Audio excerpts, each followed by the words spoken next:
Brought to you by ITEL.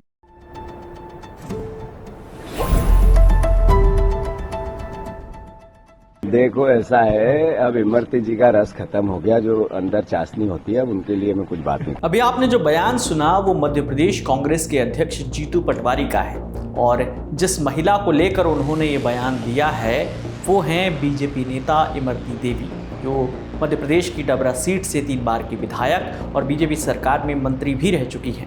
BJP की महिला नेता के लिए इस तरह की भाषा का इस्तेमाल हुआ तो पार्टी की ओर से प्रतिक्रिया आना तो लाजमी था। शुक्रवार को बीजेपी के दर्जनों नेताओं ने जीतू पटवारी के इस बयान पर प्रतिक्रिया दी, लेकिन सबसे पहले हम आपको जीतू पटवारी के इस बयान पर बीजेपी नेता इमरती देवी ने क्या कुछ कहा वो सुनवाते हैं। आपने कई बार सुना है कि मैं तो ईश्वर से प्रार्थना करती हूँ कि कांग्रेस के लोगों को सद्बुद्धि दे। कबू कमलनाथ बोलते हैं आइटम, कबू दिग्विजय सिंह बोलते हैं टचिंग माल और कबू प्रदेश अध्यक्ष जीतू पटवारी बोलते हैं कि रस निकल गया। ऐसे लोगों को, कांग्रेस के लोगों को ऐसा नहीं करना चाहिए। महिलाओं के साथ महिला बाहर निकली है, बाबा साहब के संविधान से हमारे सभी समाज की महिला बाहर निकली है और मैं तो ऐसी समाज की महिला हूँ। अगर ऐसी समाज की महिलाओं के साथ इतना गलत व्यवहार कर सकते हैं तो ये उनके लिए अच्छी बात नहीं है। मैं तो सोनिया जी और राहुल गांधी जी से कहना चाहती हूँ, निवेदन करना चाहती हूँ कि आपने जो प्रदेश अध्यक्ष बना है, ऐसे प्रदेश अध्यक्ष है, उन्हें इस्तीफा लेना चाहिए। जीतू पटवारी के इस बयान पर मध्य प्रदेश के सीएम मोहन यादव की भी प्रतिक्रिया आई। उन्होंने कहा कि महिलाओं का अपमान करना कांग्रेस के नेताओं का चरित्र है। कांग्रेस के नेता जिस ढंग से महिलाओं बहनों के लिए बात करते हैं, ये उनके लिए डूब मरने के बराबर है। और अब कहाँ गई प्रियंका जी जो कह रही कि मैं लड़की हूँ, लड़ सकती हूँ। लड़े वो अपने वर्तमान के प्रदेश अध्यक्ष से, जो इमरती देवी जी का कितना गंदा भाषा बोल करके मुझे तो बोलने में शर्म आती है। महिलाओं का अपमान ये कांग्रेस का चरित्र है। इनके बड़े नेता भी कमलनाथ जी महिलाओं को आइटम बताते थे। दिग्विजय सिंह जी की भाषा में टंच महल था। ये कांग्रेस के नेताओं की भाषा, जैसी दृष्टि वैसी सृष्टि।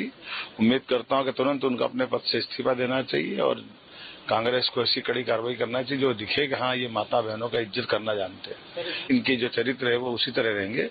मैं तो घोर निंदा करता हूं उनके इस बयान की भी और उनके व्यवहार की। वहीं केंद्रीय मंत्री और गुना सीट से बीजेपी के प्रत्याशी ज्योतिरादित्य सिंधिया ने कहा कि जीतू पटवारी का ये बयान दिखाता है कि कांग्रेस पार्टी की महिलाओं के प्रति क्या मानसिकता है।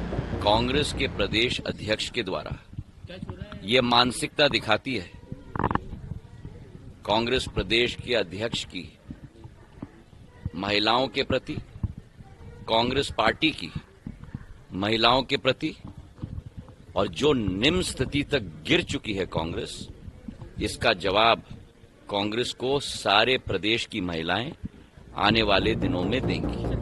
पूर्व मंत्री इमरती देवी पर पीसीसी चीफ जीतू पटवारी के विवादित बयान को लेकर मध्य प्रदेश में जगह जगह बीजेपी कार्यकर्ताओं ने प्रदर्शन किया।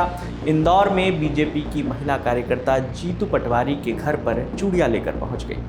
जीतू पटवारी के बयान के खिलाफ इमरती देवी ने डबरा थाने में एफआईआर भी दर्ज करवाई। ग्वालियर के एडिशनल एसपी निरंजन शर्मा ने बताया कि अगर मामला सही पाया जाता है तो जीतू पटवारी की गिरफ्तारी भी की जाएगी। डबरा पूर्व विधायक और पूर्व मंत्री मध्य प्रदेश शासन इमरती देवी सुमन द्वारा एक राइटिंग में कंप्लेंट की गई है। जीतू पटवारी द्वारा जो टिप्पणी की गई थी उस पर जो है संज्ञान लेते हुए धारा 509 और एट्रोसिटी एक्ट का अपराध पंजीबद्ध कर विवेचना में लिया गया। प्रकरण में विवेचना की जा रही है। धारा 509 और एट्रोसिटी एक्ट, धारा 3 एट्रोसिटी एक्ट। जी, उनके लिखित कंप्लेंट पर एफआईआर दर्ज की गई।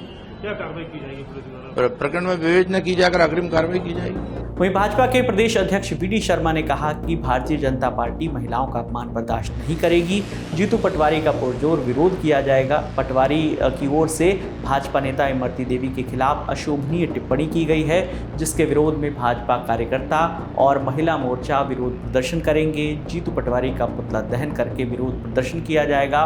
वो जिस भी जिले में जाएंगे वहां उन्हें काले झंडे दिखाए जाएंगे। मामले के तूल पकड़ने के बाद पूर्व कांग्रेस प्रदेश अध्यक्ष अरुण यादव ने जीतू पटवारी का बचाव करते हुए कहा कि उनके बयान को तोड़ मरोड़ कर पेश किया गया है। हमारे देश के उन्होंने जो भी कहा उसको तोड़ मरोड़ कर पेश किया गया है। उनका ऐसी कोई मंशा नहीं थी किसी को आहत करने की। मैं अपनी ओर से भी, पार्टी की ओर से भी, इमरती देवी जी बहुत सीनियर लीडर है, पहले कांग्रेस में थी, हमारी मंत्री थी, हमारी बड़ी बहन है, वो आहत हुई हैं, पूरी पार्टी उनसे माफी मांगती है। वहीं जीतू पटवारी ने अपने बयान पर सफाई देते हुए कहा कि इमरती जी मेरी बड़ी बहन जैसी हैं, मेरा इरादा सिर्फ सवाल का जवाब देने से बचने का था। मैं ग्वालियर था, वहाँ पर एक ऑडियो को लेकर मेरे से पत्रकारों ने सवाल किया, जिसमें मेरी केवल भावना उस सवाल को टालने की थी। उस संदर्भ में मैंने जो वक्तव्य दिया उसको तोड़ मरोड़ कर उसको गलत संदर्भ में प्रस्तुत किया जा रहा है। मैं इमरती देवी जी का जहाँ तक सवाल है, बड़ी बहन है मेरी, और चूँकि बड़ी बहन माँ जैसी होती है, तो मैं इतना ही कहूँगा कि मेरा संदर्भ सिर्फ इतना था कि सवाल कैसे टले, और उसके अलावा इंटेंशन कुछ नहीं था। फिर भी अगर किसी प्रकार की कोई ऐसी भावना ठेस पहुंची हो किसी की भी, तो मैं खेद व्यक्त करता हूं, माफ़ी चाहता हूं। ये किसी भी प्रकार से किसी भी संदर्भ में कोई नेगेटिविटी मेरे मन में भी नहीं थी, मेरे माइंड में भी नहीं थी, न हाथ उड़ाना था, सिर्फ भावना सवाल को टालने की थी। मैं क्षमा प्रार्थी हूँ, ऐसा मुझे मेरे से जो मतलब मेरे संदर्भ को गलत समझा गया, इसके अलावा कोई संदर्भ नहीं। भले ही जीतू पटवारी ने अपने बयान पर माफ़ी मांग ली हो, लेकिन उनके खिलाफ आईपीसी की धारा 509 और SC/ST एक्ट के तहत मामला दर्ज हो गया है। इससे पहले 29 अप्रैल को भी उनके खिलाफ रेप विक्टिम की पहचान उजागर करने पर पॉक्सो और JJ एक्ट में मामला दर्ज हो चुका है। इस पूरी खबर पर आपकी जो भी राय है आप हमें कमेंट सेक्शन में ज़रूर बताइएगा। मेरा नाम है विकास वर्मा, देखते रहिए द लंदन टॉप। शुक्रिया।